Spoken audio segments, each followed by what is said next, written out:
y vamos a ver patología benigna del vestíbulo, de la vagina y el cérvix. No se olviden que el vestíbulo es parte de los genitales externos, es el espacio comprendido entre los labios menores y es fundamentalmente una mucosa rosada.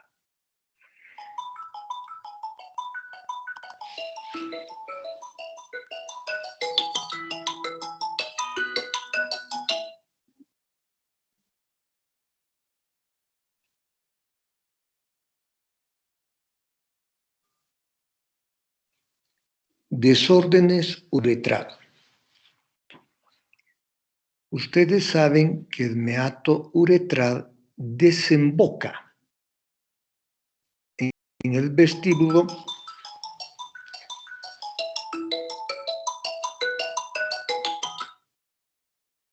aproximadamente como a unos 25 milímetros por debajo del clítoris en la línea media.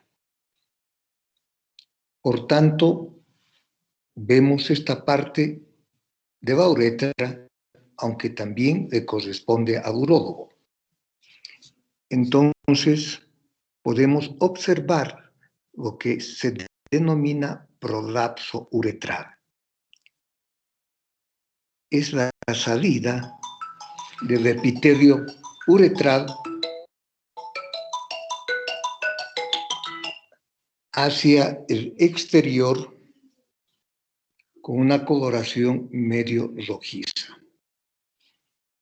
Se observa con mayor frecuencia antes de la pubertad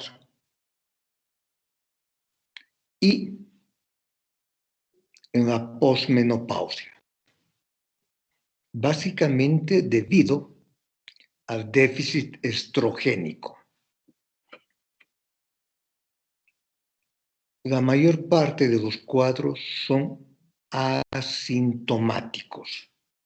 En algunas ocasiones pueden provocar disuria, pueden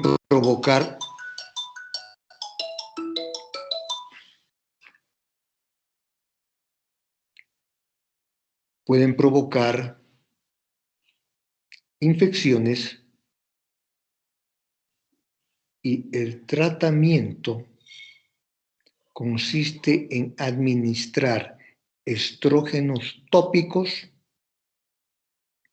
y en algunas ocasiones añadir antibióticos.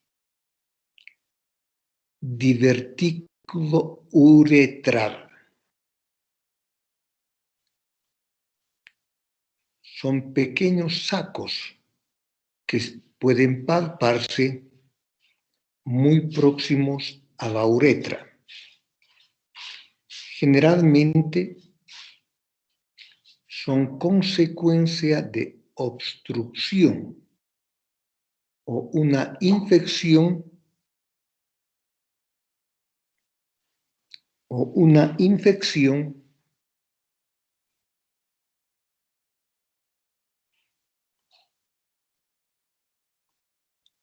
de las glándulas vestibulares menores que inicialmente forman un absceso, luego el saco del absceso se epiteliza y forma el divertículo con un aspecto de pequeño saco.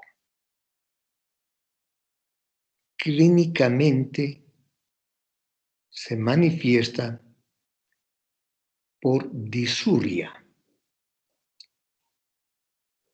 urgencia miccional, goteo de orina,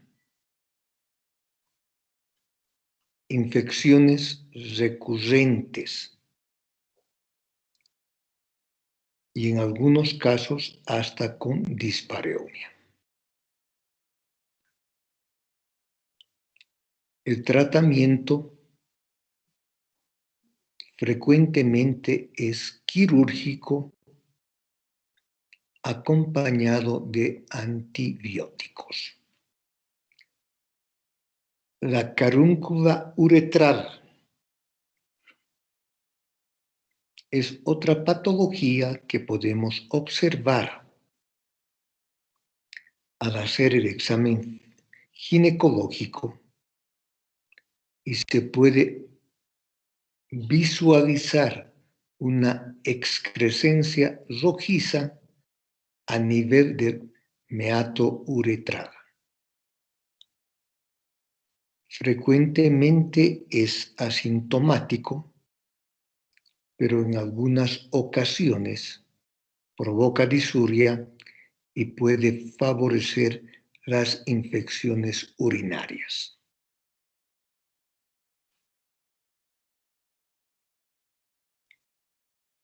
Si son sintomáticas, se procede a efectuar la exéresis de la carúncula con los debidos cuidados para evitar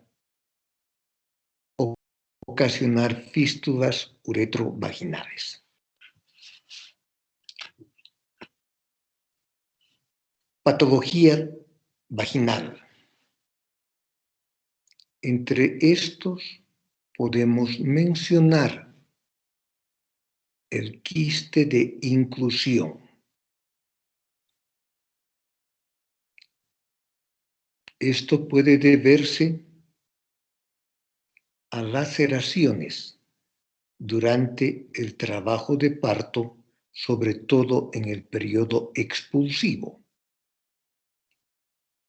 Puede deberse a traumas y puede deberse a episiotomías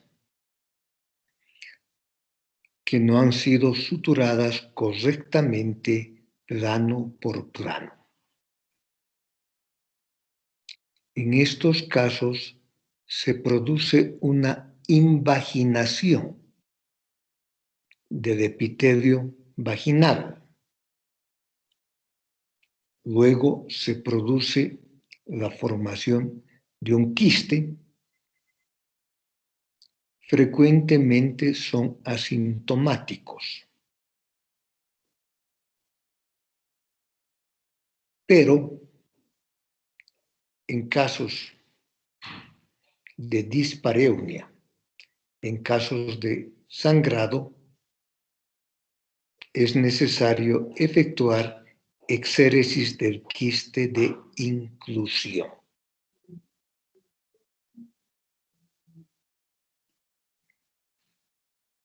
Entonces, repito, estos quistes de inclusión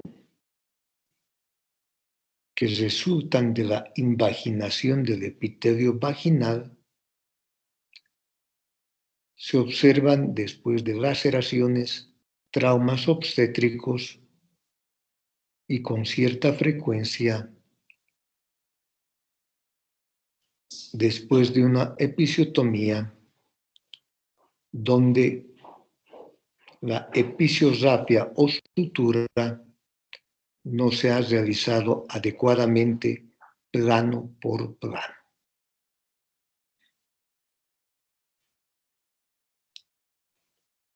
Hernia del canal de Nuuk. No sé si alguna vez han escuchado de la hernia del canal de Nuuk. Resulta de la dilatación y formación quística del peritoneo que acompaña al ligamento redondo. Si ustedes recuerdan, el ligamento redondo emerge de los cuernos uterinos, uno a cada lado. Luego atraviesa el conducto inguinal, se exterioriza y ayuda a formar la porción superior de los labios mayores.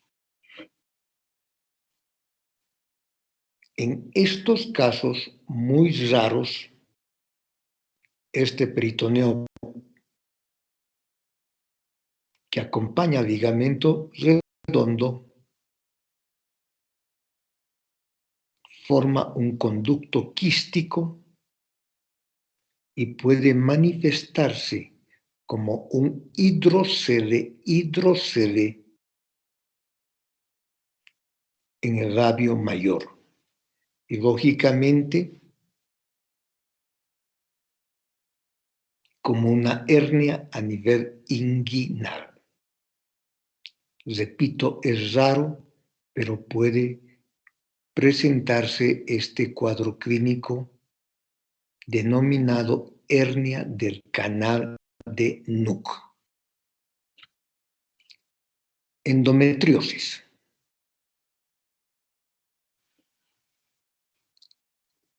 Es una patología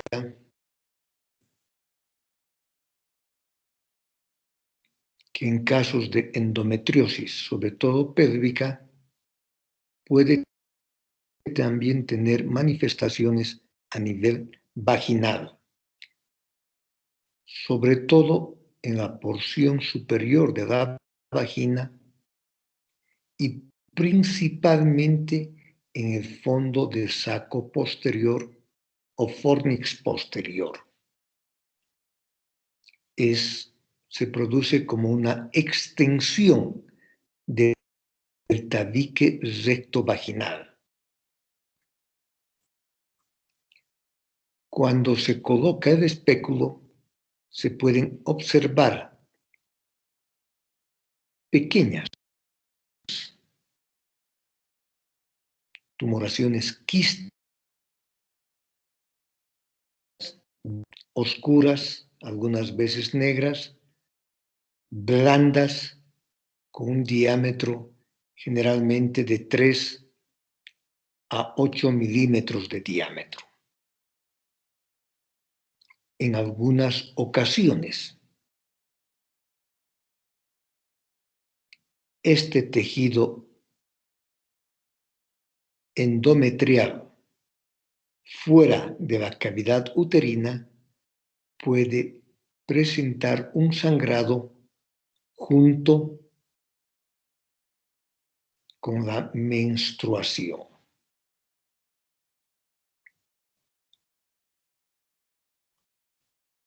Es necesario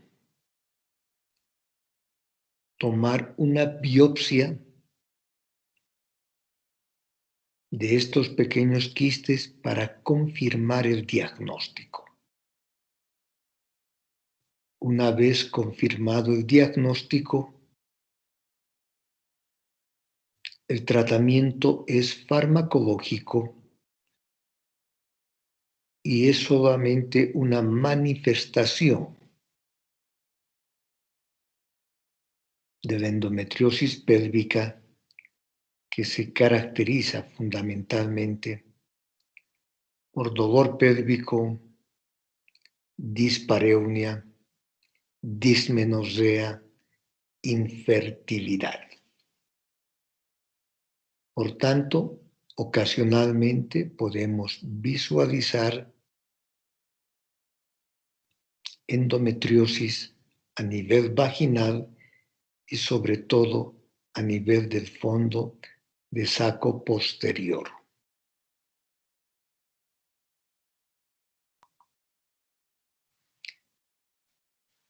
Quiste del conducto de Gardner. Esta es una dilatación quística que puede observarse a nivel de pared lateral y casi anterior de la vagina. Generalmente se observa como un abombamiento en la pared lateral anterior de la vagina.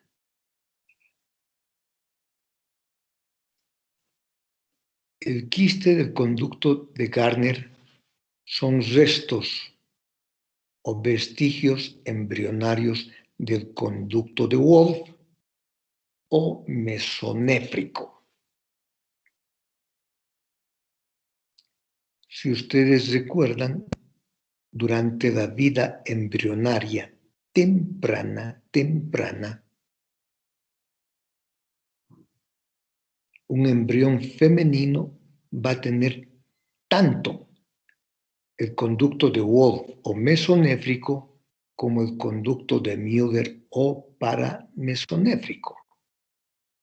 Y ustedes saben que el conducto de Müller va a dar origen a las trompas, al útero y porción superior de la vagina.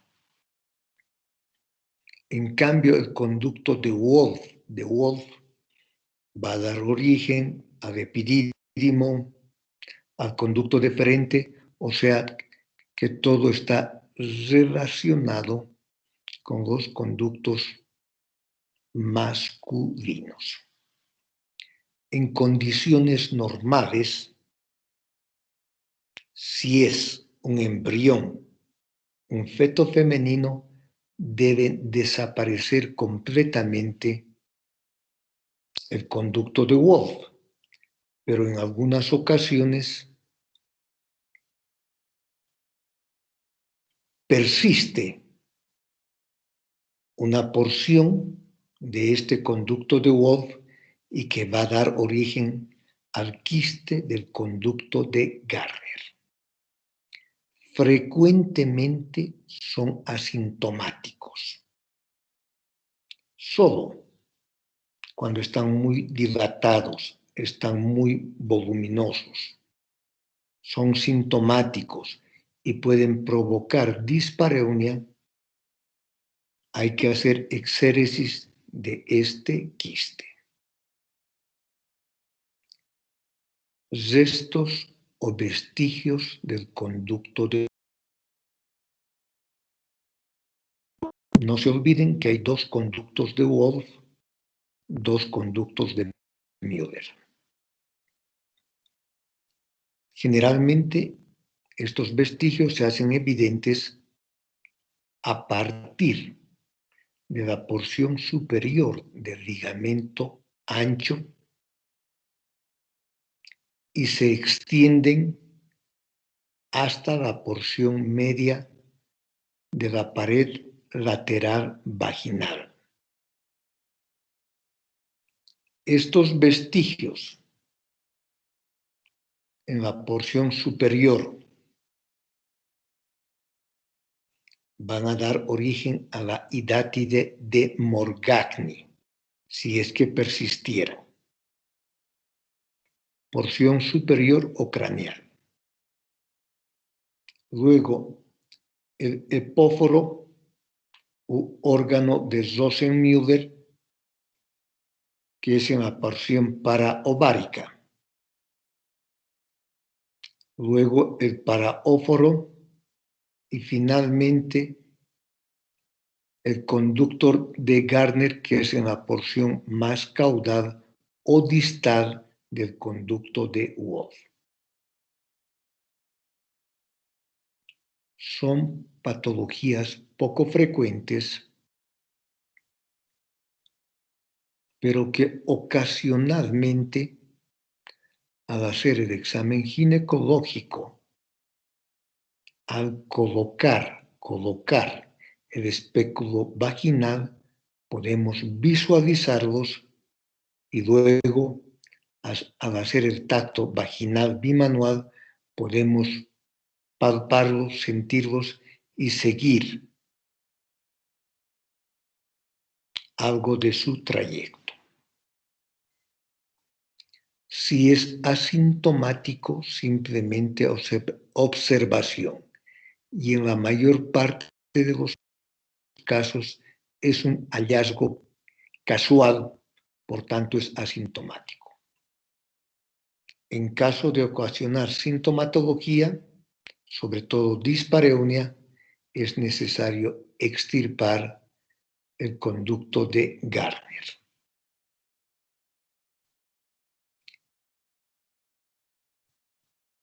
A nivel del cérvix o cuello uterino, podemos observar lo que se denomina ectopia cervical, antes denominado erosión cervical. La ectopia cervical es un cuadro que se visualiza con mucha frecuencia e inclusive es fisiológico en mujeres jóvenes. Se observa durante el embarazo y en mujeres que utilizan anticonceptivos orales combinados. La ectopia cervical corresponde simplemente a la eversión del epitelio glandular del canal endocervical. No se olviden que el exocervix tiene un epitelio plano pluriestratificado denominado epitelio escamoso y que le da un aspecto al exocervix como las coloraciones de la uña. Tiene ese aspecto. En cambio, el epitelio del canal endocervical es un epitelio cilíndrico mucosecretor. Es de un color rojizo.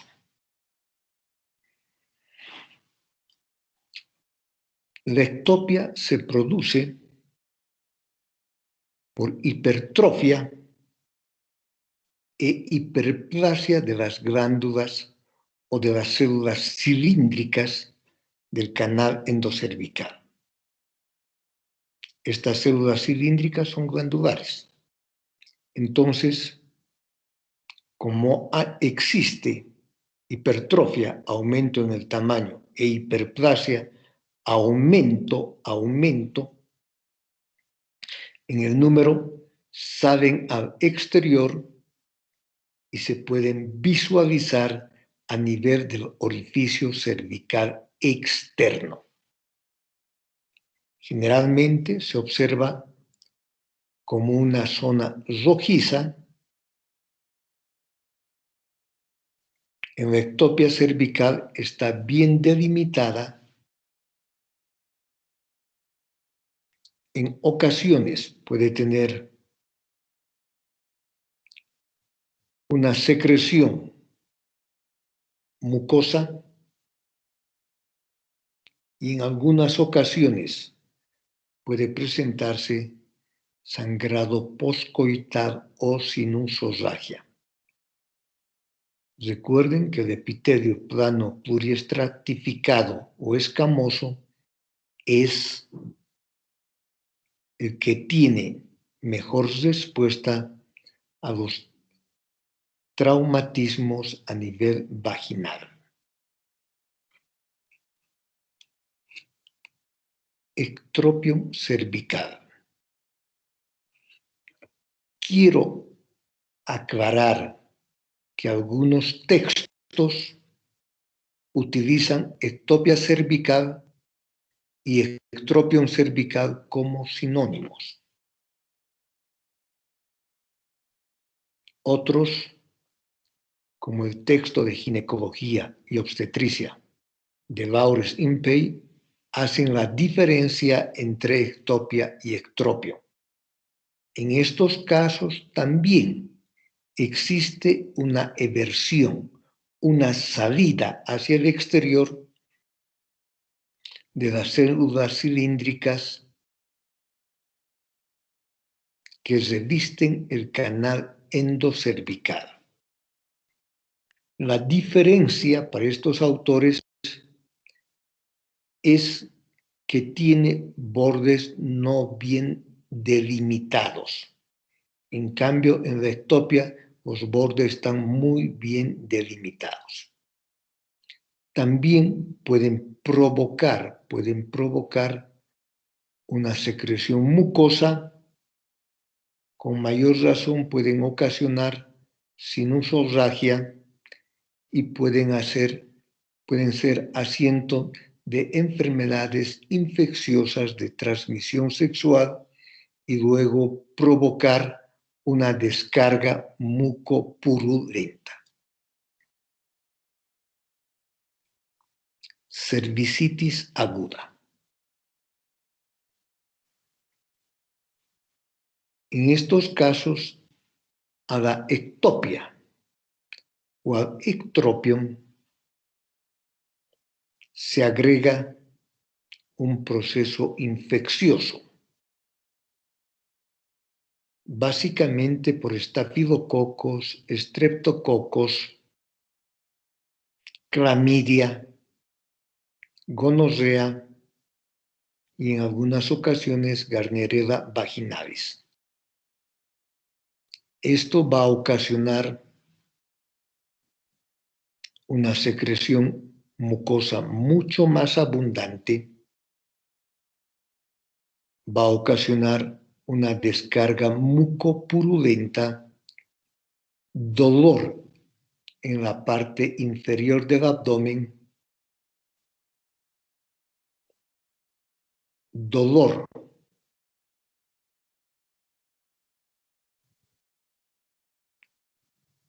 a nivel de la parte inferior de la columna vertebral, básicamente en sacrocoxis. En estos casos se requiere efectuar un examen de Papa Nicolau y una colposcopía para descartar lesiones neoplásicas malignas. La cervicitis aguda también puede observarse en casos de prolapso uterinos severo, cuando el cuerpo uterino y el cervix protruyen o se exteriorizan a través del introito vaginal. Y también se puede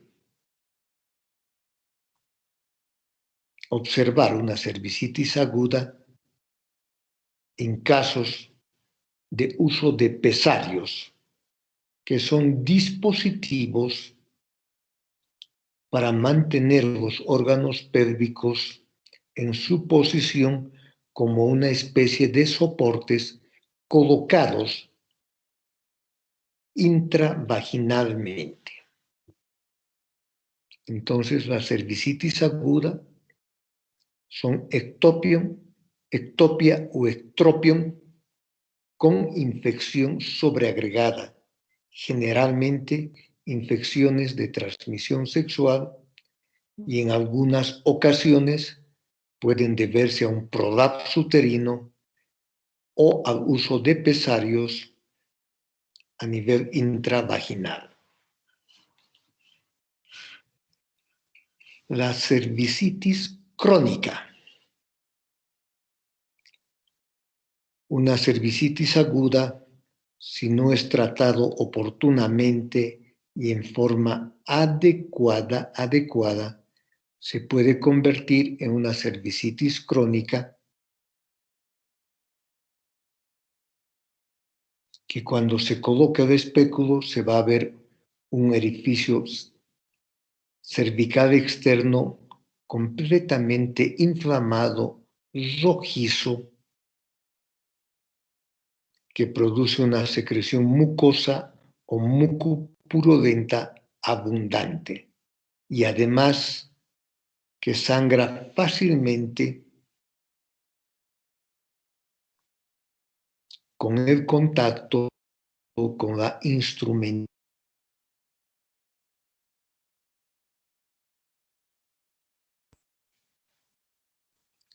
Repito, para hacer el tratamiento previamente es necesario efectuar un examen de Papa Nicolau, una colposcopía. Si está descartada la posibilidad de una neoplasia maligna, se procede a hacer tratamiento con crioterapia.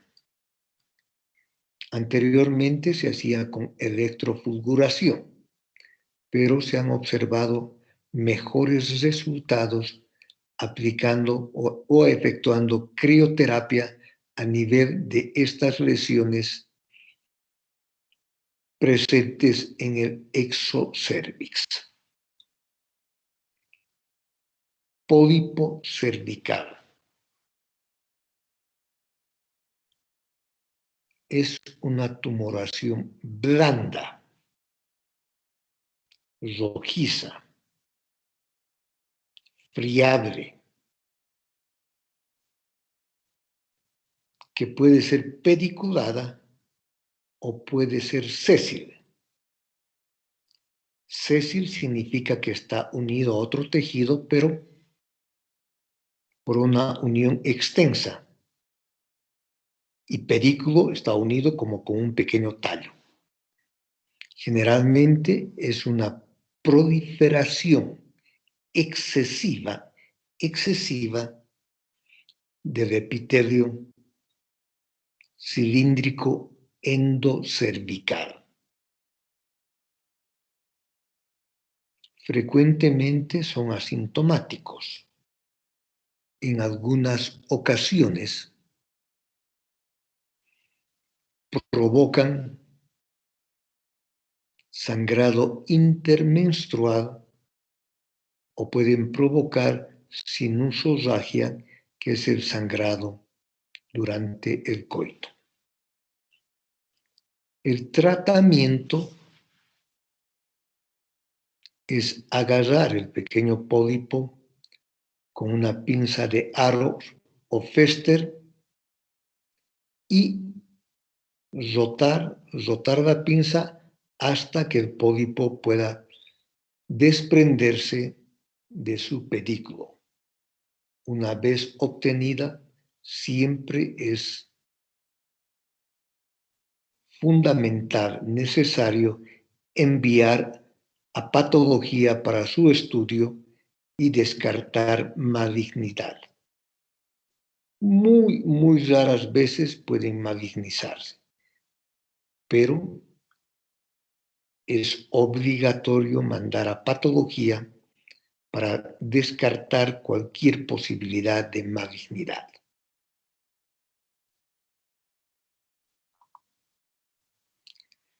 Quiste de Nabot. El quiste de Nabot es tan frecuente que es considerado como normal. Se observa a nivel del exocervix. Al colocar un espéculo, al visualizar el cervix, podemos fácilmente ver la presencia de un quiste de Nabot. Repito, es considerado como normal. Esto se produce cuando las células del canal, las células cilíndricas, mucosecretoras del canal endocervical, hacia el exterior y posteriormente son recubiertos otra vez estas células cilíndricas por el epitelio. Estas células cilíndricas que son secretoras, al estar obstruidas, van a producir una formación quística, más o menos blanquecina, cristalina, que se puede visualizar al colocar el espéculo. también son muy evidentes cuando se realiza una ecografía transvaginal. Se pueden visualizar con mucha claridad. No requiere ningún tratamiento. Simplemente explicar a la paciente de su naturaleza benigna y que no implica ningún riesgo.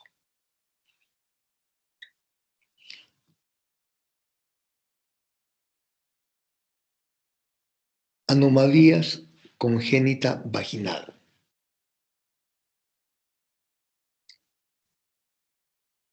Entre estas anomalías congénitas de la vagina está la agenesia mulleriana, o sea que no existe un desarrollo adecuado de la porción distal del conducto de Müller o paranmesonéfrico y por tanto no se va a formar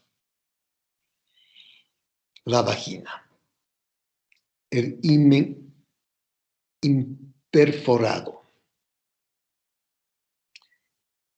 se produce como consecuencia de la falta de canalización de la porción distal de la bóveda vaginal. Durante el desarrollo embrionario y fetal, la vagina debe ser canalizada para poder convertirse en un conducto tubular cilíndrico. Pero en estos casos falla la canalización distal y observamos el himen imperforado como un abultamiento a nivel del introito vaginal que puede dar origen al hematocolpos y lógicamente provocar una amenorrea primaria, en este caso una criptomenorrea.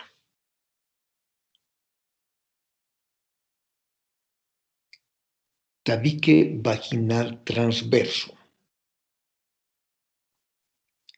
En estos casos existe una falta de canalización de la porción proximal de la bóveda vaginal. Entonces, frecuentemente obstruyen todo el conducto vaginal. También pueden ser causa de amenorrea primaria y principalmente una criptomenorrea. Esto se visualiza cuando se coloca el espéculo vaginal. Exposición al dietilestilbestrol. Des significa dietilestilbestrol. Es un estrógeno sintético utilizado entre 1940 y 1970 en casos de amenaza de aborto. Pero después se dieron cuenta que podía ocasionar algunas malformaciones a nivel cervical e incluso ocasionar cáncer de células claras en fetos femeninos expuestos al dietilestilbestrol. Era la madre durante el embarazo que consumía este estrógeno sintético con fines terapéuticos para evitar el aborto. Entre las lesiones que podía ocasionar era una ectopia o ectropion, que vendría a ser algo de lo más sencillo, de lo más benigno. Pero algunas veces no solamente ocasionaba una ectopia, sino que podía ocasionar una adenosis vaginal. Entonces, principalmente la porción superior de la vagina, los fondos de saco, están recubiertos por un epitelio cilíndrico y no por el epitelio plano pluriestratificado o escamoso.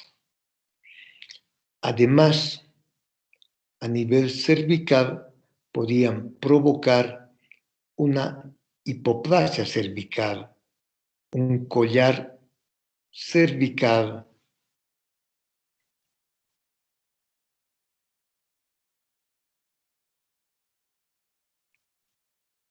una estructura transversal a nivel del cervix, que eran malformaciones o alteraciones en el desarrollo del cervix. Y repito, y en algunas ocasiones cáncer de las células claras. Por este motivo, por tener estas acciones teratogénicas y carcinogenéticas, pues se ha suspendido el uso del dietilestilbestrol y está en la categoría X de la FDA. Síndrome de dolor vulvar. Vulvodynia. Es un dolor localizado a nivel de la vulva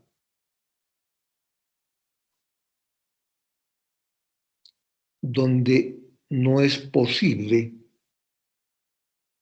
determinar la presencia de un cuadro subyacente. La paciente refiere dolor localizado a este nivel, una sensación de quemazón, un dolor que se acentúa durante el coito y un dolor que puede irradiarse a la porción inferior de la columna vertebral. Frecuentemente, la vulvodynia se asocia a migraña, se asocia a fibromialgia. Por tanto, es un dolor relacionado con otros cuadros, nada específico. Se puede catalogar como vulvodynia generalizada o vulvodynia localizada. En este caso, la vulvodynia localizada se refiere básicamente a la vestibulitis. Entonces la paciente refiere mucho dolor, mucha sensibilidad a nivel de la vulva, y para poder localizar con mayor precisión el área, agarramos un cotonete y presionamos las distintas áreas a nivel vulvar. El tratamiento se hace básicamente con antidepresivos, inhibidores selectivos de la recaptación de serotonina. También existe respuesta en algunos casos a los anticonvulsivantes como la gabapentina, la carbamazepina. En otras ocasiones hay que hacer tratamiento administrando anestésicos tópicos como la lidocaína a nivel tópico. Raras veces requiere un tratamiento quirúrgico de inervación, pero repito, es un cuadro que se asocia a migrañas, a fibromialgias y a otro tipo de patologías.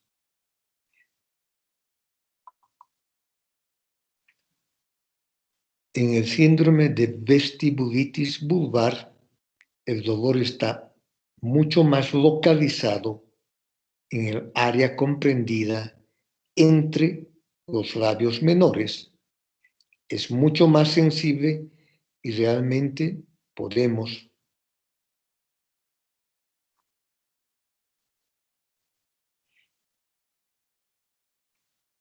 localizar mucho más aplicando un cotonete con una ligera presión a este nivel. En estos casos de vestibulitis vulvar, del síndrome de vestibulitis vulvar,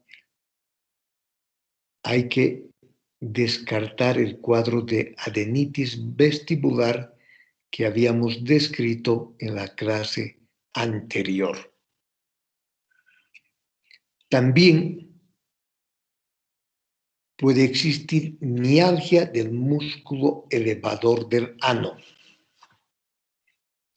Ustedes pueden imaginarse una pelvis ósea completamente abierta, con aberturas, escotaduras, totalmente abierta. ¿Quién cierra prácticamente en forma total la pelvis ósea y forma fundamentalmente, casi totalmente, el piso pélvico? Es el músculo elevador del ano, que durante el trabajo de parto puede sufrir diferentes traumas. El músculo elevador del ano es un músculo muy poderoso, muy desarrollado, sobre todo por la bipedestación, ha hecho que este músculo sea desarrollado. Existen otros músculos que forman el piso pélvico, pero repito, prácticamente todo depende del músculo elevador del ano. En un trabajo de parto con un expulsivo prolongado, con un feto grande o macrosómico, lógicamente va a ocasionar mayor daño del piso pélvico, en este caso del músculo elevador del ano.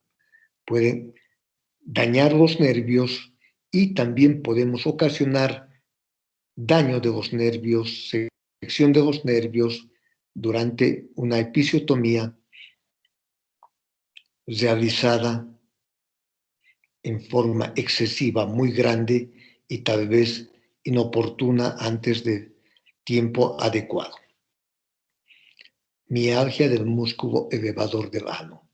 Y también puede haber cuadros de neuropatía vulvar, lógicamente ocasionando dolor. Repito, el tratamiento son con antidepresivos, con anticonvulsivantes como la carbamazepina, la gabapentina. Podemos utilizar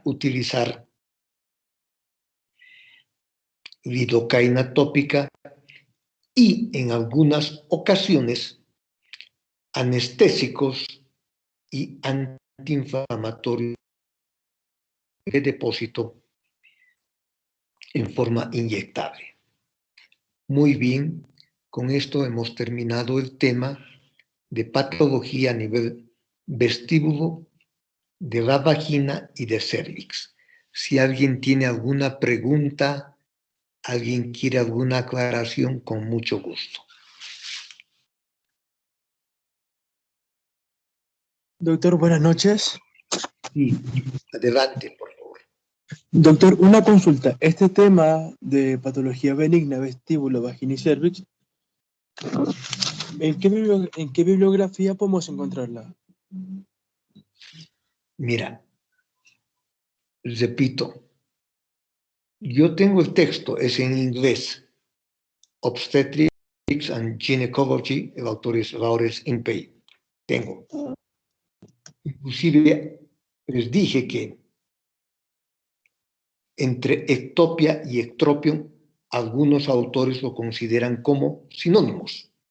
Otros hacen una pequeña diferencia, ¿ya? Yo puedo facilitarles el texto y sacar alguna fotocopia con los alumnos que están haciendo prácticas. ¿Está bien? Está bien, doctor. Porque es difícil después encontrar en otros textos. Generalmente hay una pequeña porción en un texto, hay otra porción en otro texto, pero es un poco difícil tenerlo todo este conjunto. ¿Alguna otra pregunta, alguna aclaración?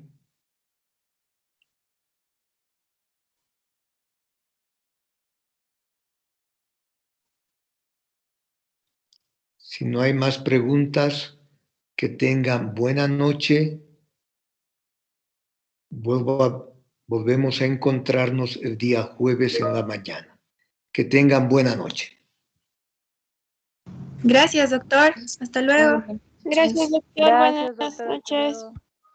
Buena noche.